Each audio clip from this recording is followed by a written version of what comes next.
नमस्कार, स्वागत है आपका YouTube चैनल छत्तीसगढ़ टुडे में। आज है 25 सितंबर 2021, दिन शनिवार, और आज के महत्वपूर्ण छत्तीसगढ़ करंट अफेयर प्रश्नों को हल करेंगे।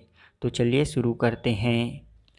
हमारा आज का पहला प्रश्न है, छत्तीसगढ़ के नए मुख्य न्यायाधीश कौन होंगे? इसका आंसर है option A, Arup Kumar Goswami.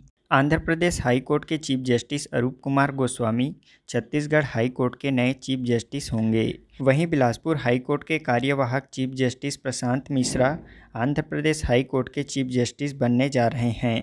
Collegium के नाम तय कर दिए गए हैं, जल्द ही इसके आदेश जारी होंगे। देश के 13 उच्च न्यायालयों या हाई कोर्ट को नए मुख्य न्यायाधीश मिलेंगे, क्योंकि प्रधान न्यायाधीश NV रमन्ना की अध्यक्षता वाले सुप्रीम कोर्ट के कॉलेजियम ने केंद्र को पदोन्नति के लिए 8 नामों की सिफारिश भेजी है। वहीं कॉलेजियम ने 5 मुख्य न्यायाधीशों को विभिन्न उच्च न्यायालयों में स्थानांतरित करने की सिफारिश भी की है। बता दें कि छत्तीसगढ़ का उच्च न्यायालय बिलासपुर जिले के बोदरी में स्थित है। यह देश के 19वें क्रम का उच्च न्यायालय है। बिलासपुर उच्च न्यायालय क्षेत्रफल की दृष्टि से एशिया का सबसे बड़ा उच्च न्यायालय है। इस उच्च न्यायालय में एक मुख्य न्यायाधीश एवं 22 अन्य न्यायाधीश का प्रावधान है। भारतीय संविधान के 214 के तहत उच्च न्यायालय के गठन का प्रावधान है। अगला प्रश्न है, ऑल इंडिया फुटबॉल फेडरेशन में एशिया कप से क्वालिफाई के लिए इंडिया अंडर-23 फुटबॉल नेशनल टीम में छत्तीसगढ़ से कौन प्रतिनिधित्व कर रहे हैं? इसका आंसर है option C, Prateek Singh.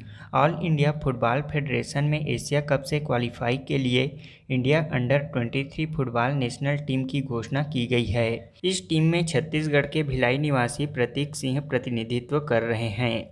Asia cup qualify round के लिए 25 अक्टूबर से UAE अबू धाबी में मैच खेला जाएगा।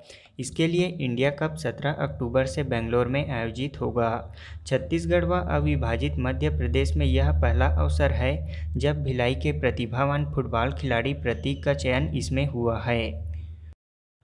हमारा अगला प्रश्न है, 76वीं संयुक्त राष्ट्र महासभा में सतत विकास लक्ष्य सस्टेनेबल डेवलपमेंट गोल्स SDG अधिवक्ता के रूप में किसे नियुक्त किया गया है?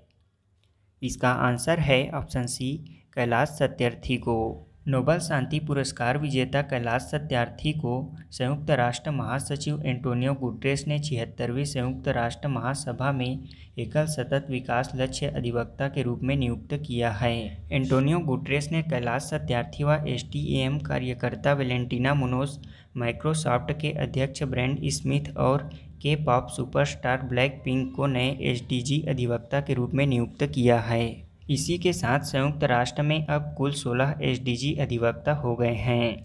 ये SDG अधिवक्ता अपने प्रभाव के काफ़ी क्षेत्रों का उपयोग नए निर्वाचन क्षेत्रों तक पहुंचने और लोगों और ग्रह के लिए सतत विकास लक्ष्यों के वादे को निभाने के लिए करते हैं। अगला प्रश्न है, छत्तीसगढ़ में किन्हें नेप्स्कॉप के डायरेक्टर बनाए गए हैं? इसका आंसर है ऑप्शन सी, बैजनाथ चंद्राकर को। बैजनाथ चंद्राकर को छत्तीसगढ़ के नेप्स्कॉप के डायरेक्टर बनाए गए हैं। बता दें कि छत्तीसगढ़ अपेक्स बैंक के अध्यक्ष बैजनाथ चंद्राकर को national federation of state cooperative banks NAFSCOB के डायरेक्टर बनाए गए हैं। नेप्स्कॉप राष्ट्रीय स्तर की शीर्ष सहकारी संस्था है। बैजनाथ चंद्राकर ने नेप्स्कॉप के डायरेक्टर पद पर मनोनीत होने से सहकारिता के क्षेत्र में छत्तीसगढ़ को राष्ट्रीय स्तर पर सशक्त प्रतिनिधित्व मिला है। इससे राष्ट्रीय स्तर पर सहकारी आंदोलन को नई दिशा एवं गति मिलेगी। अगला प्रश्न है, भारतीय वायुसेना के अगले नए प्रमुख किन्हें नियुक्त किया गया है? इसका आंसर है ऑप्शन बी, विवेक राम चौधरी को। भारतीय वायुसेना के उप प्रमुख एयर मार्शल विवेक राम चौधरी को अगला वायुसेना प्रमुख नियुक्त किया गया है। वर्तमान वायुसेना प्रमुख air chief marshal RK Bhadauria 30 सितंबर को सेवानिवृत्त होने वाले हैं। विवेक चौधरी ने इस साल 1 जुलाई को एयर मार्शल HS अरोड़ा के सेवानिवृत्त होने के बाद उप प्रमुख का पद संभाला था। वह परम विशिष्ट सेवा पदक, अति विशिष्ट सेवा पदक और वायुसेना पदक के प्राप्तकर्ता हैं। उन्होंने ऑपरेशन मेघदूत और ऑपरेशन सफ़ेद सागर में भी अपनी भूमिका निभाई थी। भारतीय वायुसेना की स्थापना 8 अक्टूबर 1932 को की गई थी। इसका मुख्यालय नई दिल्ली में स्थित है। छत्तीसगढ़ में जल्द ही रिवैम्प्ड डिस्ट्रीब्यूशन सेक्टर स्कीम लागू कर कब तक पूर्ण करने का लक्ष्य निर्धारित किया गया है? इसका आंसर है ऑप्शन बी, मार्च 2025 तक। हमारा अगला प्रश्न है, हाल ही में हरिहर वैष्णव जी का निधन हो गया, वे किस क्षेत्र से संबंधित थे?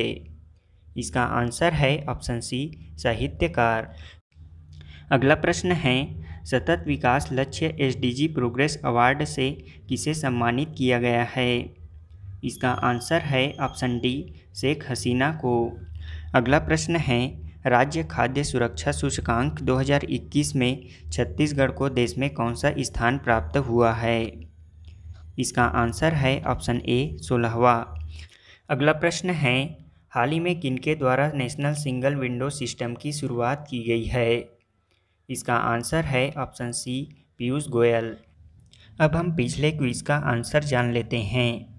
पहला प्रश्न है, आदर्श थाना योजना के तहत राज्य में कितने जिलों में आदर्श थाना बनाए जाने की योजना है? इसका आंसर है सभी जिलों में। छत्तीसगढ़ के प्रत्येक जिले में आदर्श थाना योजना के तहत छत्तीसगढ़ के प्रत्येक जिले में आदर्श थाना बनाए जाने की योजना है। छत्तीसगढ़ के सभी पुलिस थानों को आदर्श थाना बनाने की पहल के तहत छत्तीसगढ़ में 1 जुलाई से आदर्श थाना और आदर्श थाना प्रभारी योजना शुरू की गई है, जिसके तहत राजधानी रायपुर में प्रदेश के प्रथम आदर्श आमानाका पुलिस थाने का लोकार्पण मुख्यमंत्री भूपेश बघेल द्वारा किया गया। इसके साथ आपको यह भी बता दें कि कबीरधाम जिले के बोड़ला थाना को केंद्रीय गृह मंत्रालय की तरफ से आदर्श थाना का पुरस्कार प्राप्त हुआ है। केंद्रीय गृह मंत्रालय की तरफ से छत्तीसगढ़ के 465 थानों में से बोड़ला थाना को annual ranking of police station 2019 में सर्वश्रेष्ठ थाना चुना गया है। अगला प्रश्न है, चिराग परियोजना को किस उद्देश्य से व कितने जिलों में प्रारंभ किया गया है? चिराग परियोजना का उद्देश्य बस्तर अंचल के आदिवासी किसानों को लाभदायी खेती के लिए प्रोत्साहित करना है। बस्तर अंचल के आदिवासी किसानों को लाभदायी खेती के लिए प्रोत्साहित करने के साथ ही उनकी माली हालत को बेहतर बनाने के उद्देश्य से 1036 करोड़ रुपए की चिराग परियोजना के लिए दिल्ली के मध्य एमओयू किया गया है।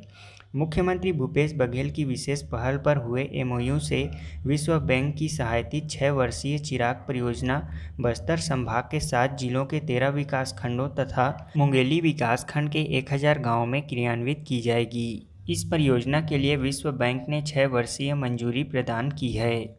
चिराग परियोजना के लिए त्रिपक्षीय एमओयू भारत सरकार, वित्त मंत्रालय, विश्व बैंक एवं छत्तीसगढ़ सरकार के प्रतिनिधियों के मध्य हुआ है। इसमें जलवायु परिवर्तन के अनुसार उन्नत कृषि, उत्तम स्वास्थ्य के दृष्टिकोण से पोषण आहार में सुधार, कृषि एवं अन्य उत्पादों का मूल्य संवर्धन कर कृषकों को अधिक से अधिक लाभ दिलाना है। परियोजना अंतर्गत समन्वित कृषि, भू एवं जल संवर्धन, बाड़ी एवं उद्यान विकास, उन्नत मत्स्य एवं पशुपालन, दुग्ध उत्पादन के अतिरिक्त किसान उत्पादक संगठन द्वारा कृषकों के उपज की मूल्य संवर्धन कर आर्थिक आय अर्जित करने के लिए कार्य किए जाएंगे। आज के क्विज का पहला प्रश्न है, राष्ट्रीय स्तर पर अर्बन मिशन के क्रियान्वयन में छत्तीसगढ़ राज्य को कौन सा स्थान प्राप्त हुआ है?